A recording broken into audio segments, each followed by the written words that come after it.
All right, let's not lose the momentum that we had from weeks ago. I'm a little bit late, but let's do it. Anyway, I think it's still Thursday in some days of some parts of the world. And right now, I'm a little bit late because I have a family trip in Iceland. So currently, I'm in a Snæfellsnes Peninsula. Sorry if I'm butchering the words. And we arrived about 9 days ago to Reykjavik. Yeah, sorry again for the pronunciation. And then we did the whole round.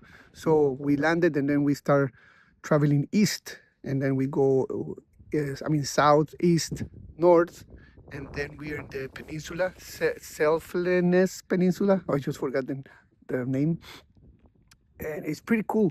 It has been a very surreal trip because when you're in places like this, sometimes you don't know if you're in a movie set or you're like in the ends of the world.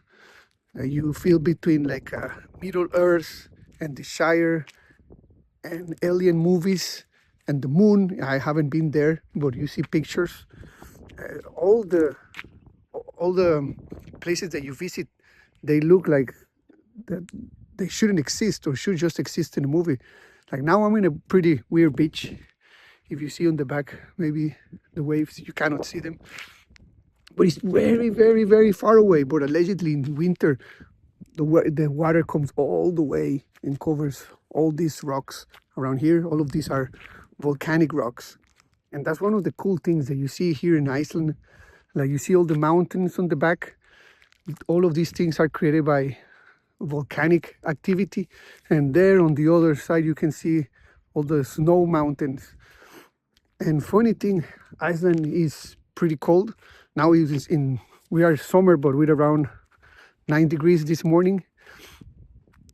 But it's weird how like so many green places you can find and beautiful waterfalls somewhere there if you can see them. Some waterfalls there are waterfalls all over the place. There's a pretty cute house on the bottom of that hill. And the place is awesome. Again, as I say, I feel like I went to the Middle Earth. I was like going to Mordor in some places because you have like black mountains, but then in other places you have like the blue lagoons, you have geysers, you have a lot of greenery as well. You don't have a lot of trees here.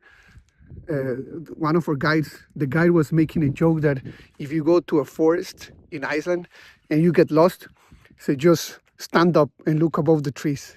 And it's kind of true because trees here are not very tall. They're quite small. So the vegetation is, I don't know, how do you call this type of vegetation that is pretty low? There is a lot of greenery, and it's interesting how you can find so much greenery in such a cold place. And you can find all the extremes. You can find black sand beach, and later on we're going to another beach that it has seals. Allegedly seals like to gather around there, but it's like a golden sand beach. And then on the other side you go to the nice waterfalls, and there's greenery. You can go hiking. There's so many things that you can do in this place that is amazing. And one of my Icelandic friends that I asked some tips when I was coming here, I was asking her like, tips and tricks or what not to do in Iceland. And then she was telling me, she lives in Costa Rica now. She was telling me that, oh, you're going in such a great time of the year because it's summer. So don't get fooled by it.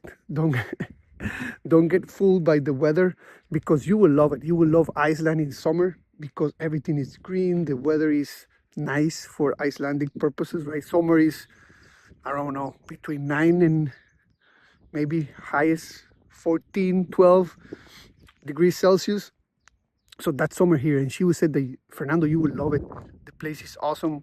As I said, she was mentioned that you will feel like in a movie set, from Alien to Lord of the Rings to Game of Thrones to Icelandic History Channel documentary. We said, but don't get fooled by it, because when we reach November, you will hate it.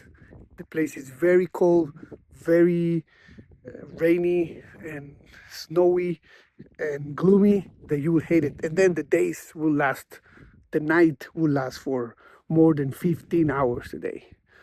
So for example, now that we're in summer, we have midnight sun. So basically the sun doesn't even go down. Like a few days ago, I remember that I stayed until maybe 12. I went out and you could see the sun there, like in the horizon. Then I went to sleep. And some of the family members here, they stayed longer, and they said that they couldn't see the sun anymore because it was behind the mountains or something, but it would still look kind of light. It was not completely dark. And then 2 hours later is full day again. So we have very long days with some sort of sunset and sunrise that it doesn't make it pitch black or night dark, but it was pretty cool. So I didn't want to waste the opportunity to share this with my few listeners and watchers on YouTube.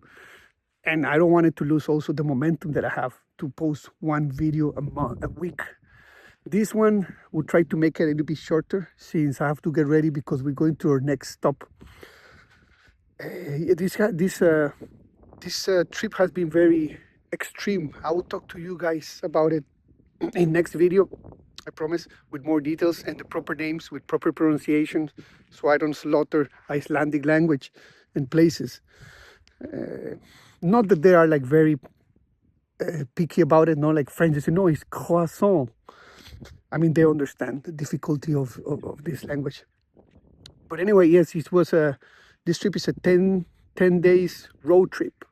Basically, we're on the road the whole day. We started in Reykjavik, and then we did all the island tour from south, east, north, west, watching one of the most amazing landscapes, like the ones that you see on my back. Maybe this is not as impressive as other ones. And the waterfalls, there's some amazing waterfalls and snowy peaks and green areas and mountains and sea views like this one. You can see like every time that you're driving, you just like, if you're not looking through the window and you're on your phone or watching a movie, you're basically wasting some of your time. Of course, it's not that you have to be 100% of the time looking through the window, but if you pay attention, there's always something different, and the scenery and the weather change so fast that you're like, how come this changed so fast? But it's just amazing. I think this was a great opportunity, as Cheryl's auntie, that she's the one who planned this trip. We were telling that it was a little bit extreme, but okay, we saw the plan, we accepted, and then that's why we're here. But one of the things that she was mentioning is that she likes to do these trips. So, for example, we have a good idea of all the things that you can see around here. So then we can plan a second trip by ourselves and make it more, I don't know, more our style, like maybe still a few nights in one place. Because in our case, most of the places that we went, we stay one night, and we stay in beautiful hotels. Like, all this place is beautiful. I don't know how Iceland is not so much popular than already is. I mean, to give you a fact, it's quite popular since the population in Iceland is less than 500,000 people in Iceland. The place is pretty big compared to small countries like Singapore. But the population of tourists that comes, I think, yearly is about 2 million tourists or something like that, I heard. So the amount of tourists is way huge, way bigger than the amount of people who live here.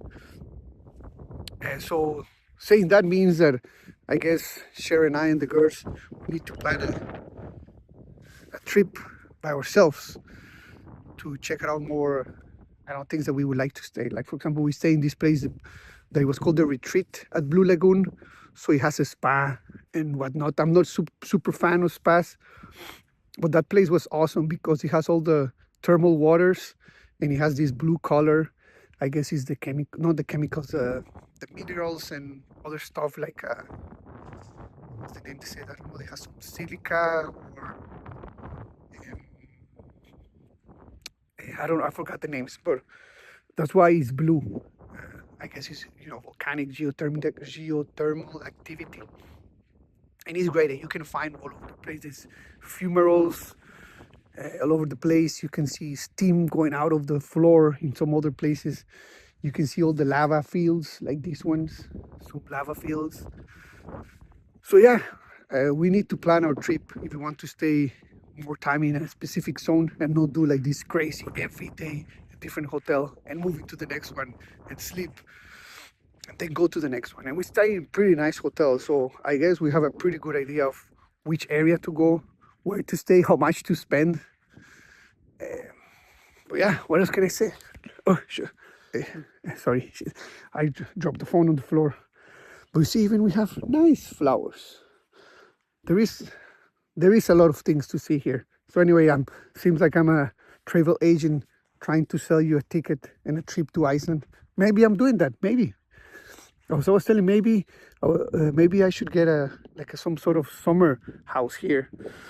But well, judging by the prices here, I'm not sure if I could be able to buy something yet or afford it, or if it makes sense at all. And since we're foreigners, we cannot buy land, just like condos, and then it doesn't make sense because there's very nice houses there, or there under the waterfall. Maybe it's actually maybe it's just a farm. But let's say if you want to have like a property like that, then our agent or guide Oli was saying that foreigners cannot buy land, so that will make it a problem. Maybe unless you're like an investor spending millions of dollars. Anyway, yeah, that's the thing. So I guess I need to go shower to go to the next leg of the trip. Final day. Tomorrow we travel back to the airport and go back to Singapore. And check on my Instagram or my TikTok if you guys want to see more of stuff. And don't forget to tune on my channel next week. I will give more insights of Iceland. Maybe I will make a video, not just like a podcast style, but a video, me voicing over some of the things that I did, some of the places that we saw. And yes, thank you for watching. See you guys very soon.